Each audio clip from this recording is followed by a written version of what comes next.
మనోరంజని Telugu times news ప్రతినిత్యం ప్రజల పక్షం.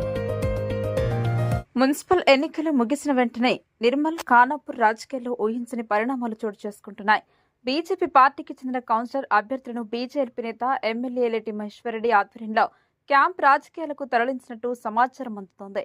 నిర్మల్ మున్సిపాలిటీలోని 42 వార్డులకు చెందిన అభ్యర్థులు ఖానాపూర్ మున్సిపాలిటీలోని 12 వార్డుల అభ్యర్థులను ప్రత్యేక బస్సుల ద్వారా తరలించినట్టు విశ్వసనీయ వర్గాలు చెబుతున్నాయి.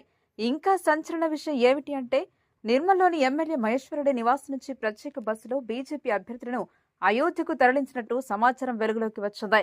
దీంతో నిర్మల్ ఖానాపూర్ మున్సిపాలిటీలో అధికారం సాధించేందుకు బీజేపీ అన్ని వ్యూహాలు అమలు చేస్తోందా అనే చర్చలు రాజకీయ వర్గాల్లో జోరుగా సాగుతున్నాయి. ఇదే సమయంలో ప్రత్యర్థి పార్టీలో ఆందోళన నెలకొంది. క్యాంప్ రాజకీయాలు మరింత ఉత్కంఠ రేపుతున్నాయి.